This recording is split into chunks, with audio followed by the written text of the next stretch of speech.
Bonjour et bienvenue dans ce nouvel épisode de l'Art du Temps Masterpiece.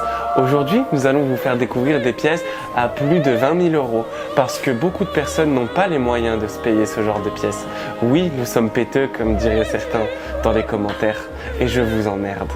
C'est bon, j'ai fait mon petit coup de gueule, on peut reprendre. Comment ça va tout le monde? Donc ouais, comme je vous l'ai dit là, on va lancer une nouvelle gamme en gros. Pour vous résumer la situation, c'est qu'on commence à avoir de très belles pièces qui commencent à rentrer et on les met pas assez en valeur. Et donc j'ai décidé avec mes associés de créer l'Art du Temps Masterpiece. Donc qu'est-ce que c'est? Ça va être vraiment une catégorie de chez nous avec des pièces extrêmement compliquées à trouver justement. Ce sera même pas forcément des Daytona, hein. Ça va même pas forcément être des pièces comme ça. Ça va être vraiment des montres que vous verrez très peu sur le marché. On s'est dit dans les coups de 20 000 euros, mais s'il y a un coup de cœur à moins de 15 000, par exemple ici, qu'on trouve totalement sous-coté, et bah on vous le présentera quand même sous cette forme-là. Donc je me trouvais ça sympa de faire un petit facecam, donc encore une fois dans le lounge à Paris, pour vous faire découvrir quelques modèles. Tout d'abord, je voulais vous dire merci à tous de commencer à nous suivre sur la chaîne YouTube, Instagram qui commence à redécoller alors qu'on avait déjà quelques personnes dessus. Ça fait vraiment trop plaisir.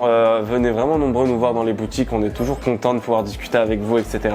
Ça me fait grave plaisir de faire cette vidéo aujourd'hui parce que je vais grave pouvoir vous partager des pièces que vous allez rarement voir dans votre vie. Même moi, il y en a pour vous dire certaines que je n'avais jamais vues. Donc on va commencer par quoi? Vas-y Olivier, je sais que tu es là, choisis-en une, vas-y. Prends une boîte et on choisit. Franchement, on choisit une? Ouais. Celle-ci. Ok, tu commences direct par quartier. Alors, qu'est-ce que c'est?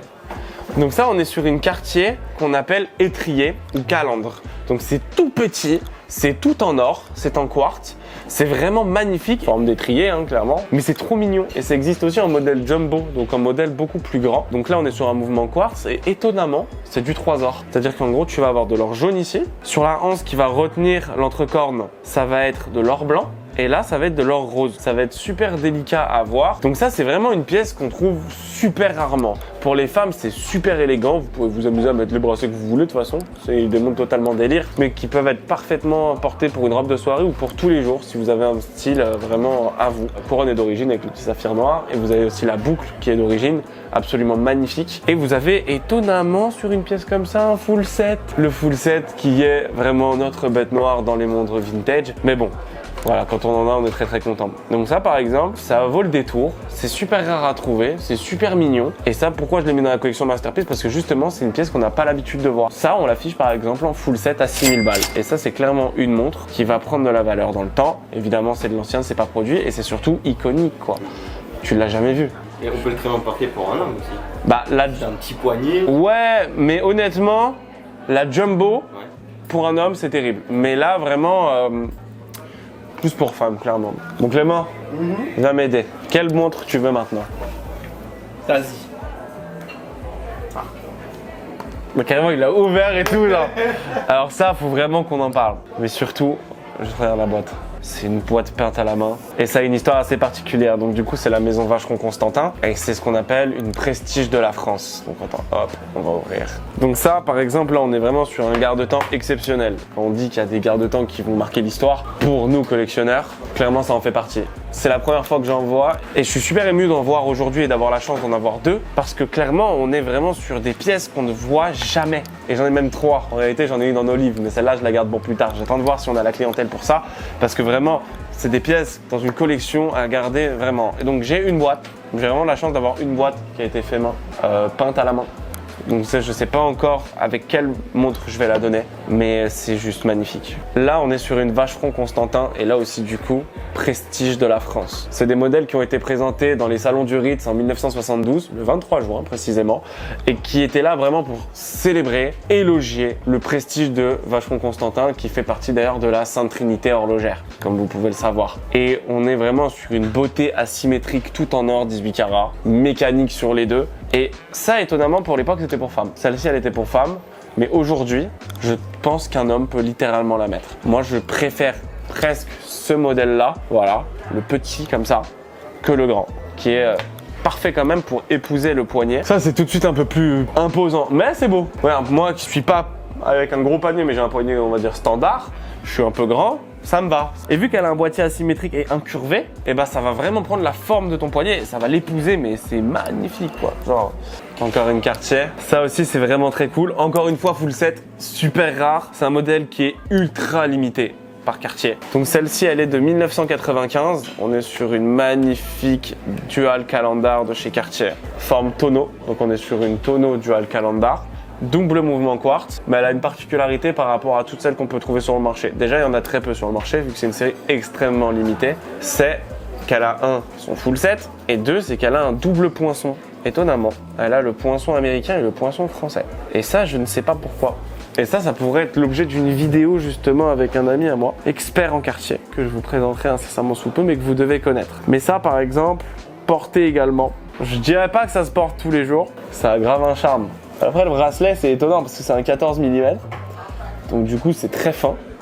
Mais, vu que ta montre est extrêmement imposante par sa longueur, et bah ça s'oublie totalement le bracelet. Parce que les bracelets 14, faut pas oublier quand même que c'est très très fin. Mais sur la crash, c'est exactement la même taille.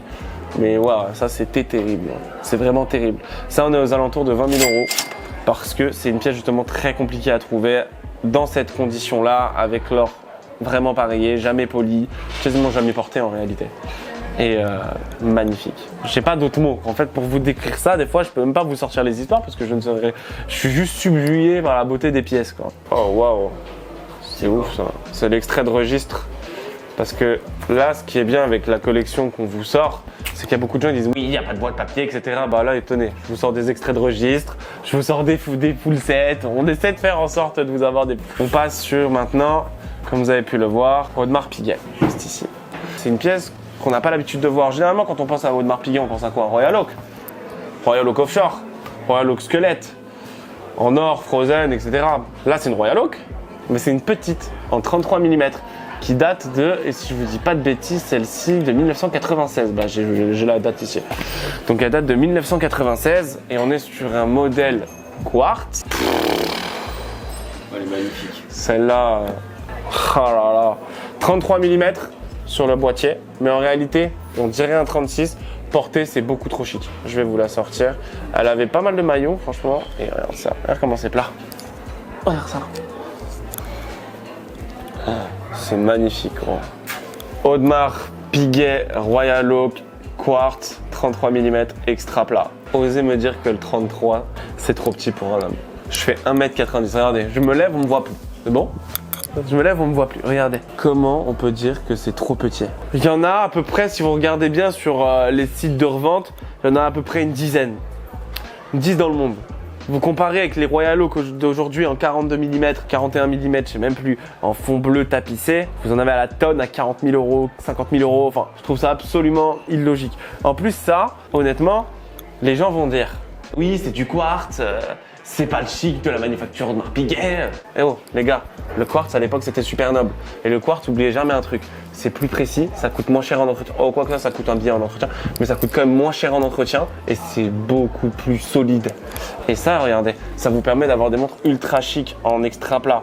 En fait, ça c'est aussi une éducation. Les gens, je tiens à dire que ça reste mon avis. Les gens pensent comme ils veulent, mais bon, c'est juste avec 2-3 analyses avec mes expériences dans l'horlogerie que je vois ça. Les gens, pour eux, dès qu'ils voient le quartz, c'est un sacrilège, c'est un blasphème. Pour eux, la beauté de l'horlogerie, c'est les mouvements mécaniques et automatiques. Non, il faut savoir que le quartz dans les années 70, c'était quand même une innovation incroyable et que ça reste quand même des montres ultra chic que vous pouvez faire. C'est magnifique, ça reste quand même un savoir-faire de malade mental. Arrêtez de snober les montres quartz, ça a énormément d'avantages, mais vraiment énormément. Sur ça, on est à 26 500 €. Tu te rends compte? 26 500, t'as une Audemars Piguet Royal Oak en platine et en acier.